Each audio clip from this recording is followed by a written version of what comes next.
Hello and welcome to Across the Arts. My name is Michael Cox. Joining me today is Andy Arnold, the artistic director of the Toronto Theatre, and we're going to be discussing his new production based on James Joyce's Ulysses. So, Andy, the first question I have to ask you, why the hell are you tackling Ulysses? Well, why not? It's a wonderful book to adapt in the theatre. I mean, not all of it. I mean, it's a massive. Many playwrights have backed off the notion of it. I've always very much been drawn to the idea of staging parts of it and trying to tell the story. And was trying to find. And then I came across Dermot Bolger, who's I know a wonderful Dublin writer who'd done an adaptation of it for a play reading many years ago. James Joyce estate never allowed it to be staged, but this year, in 2012, those rights become the public domain, so we can go ahead with it. And it's a great script. It's a challenge, but a wonderful piece of, I think it's turned out a wonderful piece of theatre as well. Yeah. Now, had you read the book beforehand? Yes, indeed. I mean, parts of the book are very difficult. There's no question about that. You do need some guidance, but once you understand it, everything does make sense. It's just that every chapter is written in a different style. Certain elements are in a dreamscape and so on.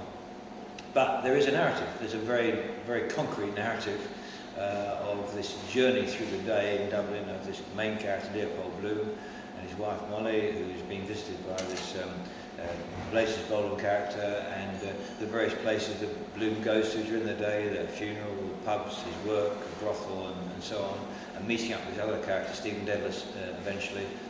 We go on his journey as well, this young teacher. And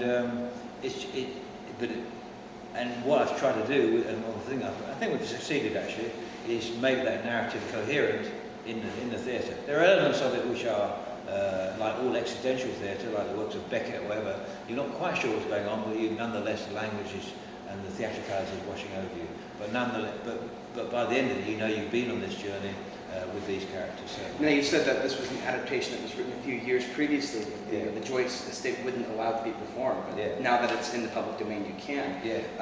Now that when you had it in the rehearsal room, did you find that it had to be adapted? Did you find that perhaps there was a moment that wasn't quite transferring well to stage? Did you find that it was perhaps the novel aspect of it was getting in the way of the theatricality that you were trying to present? No, I mean, Dermot Bolger is a novelist, but also a playwright. I mean, many years ago in this theatre, Toronto actually, 784 produced a play of his, The Lament for Arthur Cleary, which I came and saw and loved it. And so when I was in conversation with Dermot actually about another piece of theatre, and discovered he'd adapted Ulysses. At the same time, I was looking for somebody to do that. So that all worked out very well. And everything, when I read his script, everything I thought should be in the play was there. Now, we had loads of conversations, cutting things down, changing the emphasis of certain things to make it work for the number of actors we had and so on. So we'd done a lot of work on it before it came into the rehearsal room.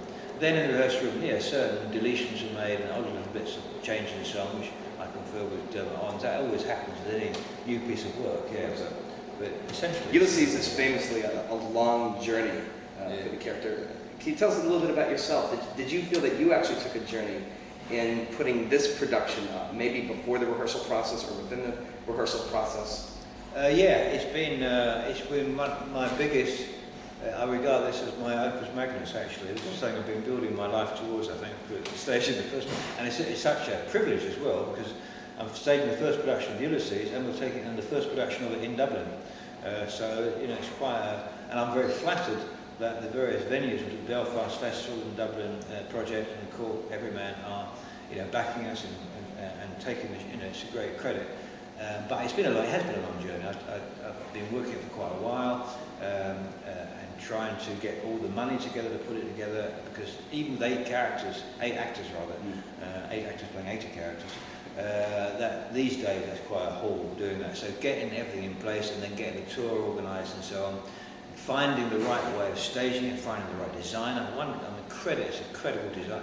The staging it looks wonderful. Charlotte Lane, a very talented young Australian designer, and Sergei Zhukovsky, who's incredible light design, brilliant light design. So I wanted this to be something special. This was not just another Tron production. This to me was going to be the one that certainly since my time here, getting it all, and it has been, and I give myself a longer rehearsal period than I normally have and so on. So getting that all in place has been, for the last year and a half, it's been my main mission in life, really. But I'm very pleased with the way it's turned out. Yeah. Pleased to hear that.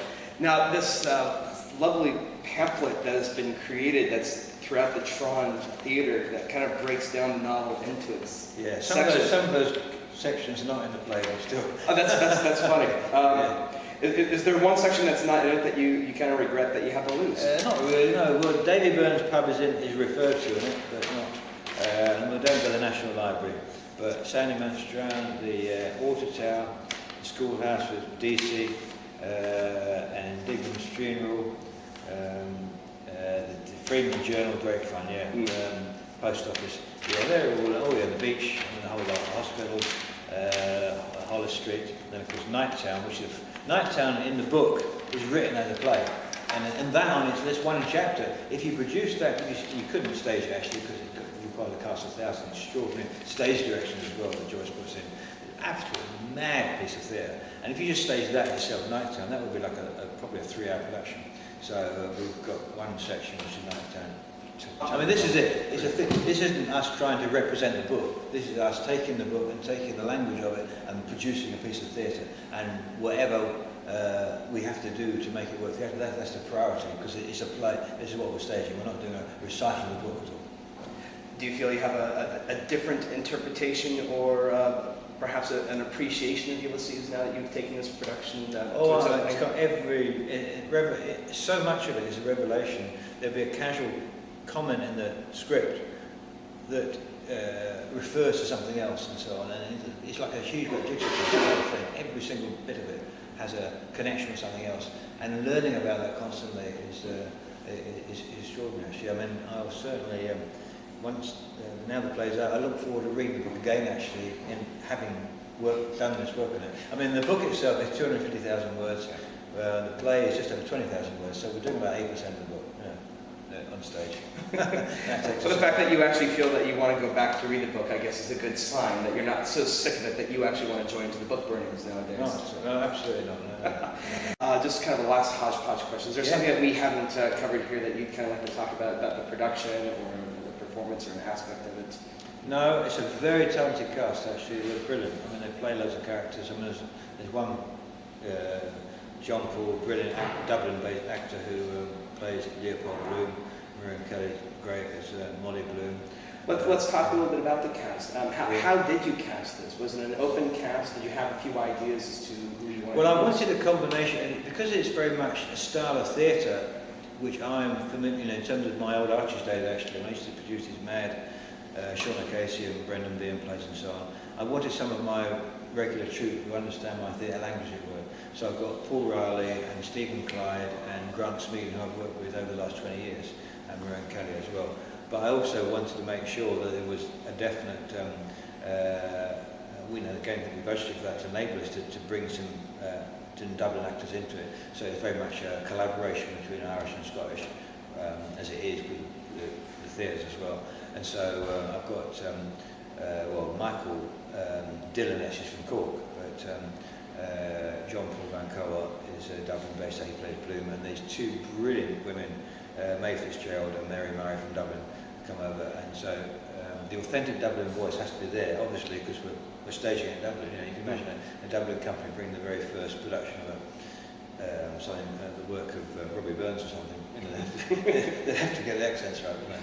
So it's a great cast, a great ensemble as well. It's very important. I've got people who would buy into that style of theatre, because it's very, it's a completely has a madness to it. Yeah. Well, it's a great work, and I greatly look forward to seeing it. Good. Thank you very much. Yeah. Ulysses performs at the Tron Theatre throughout October. Thank you very much.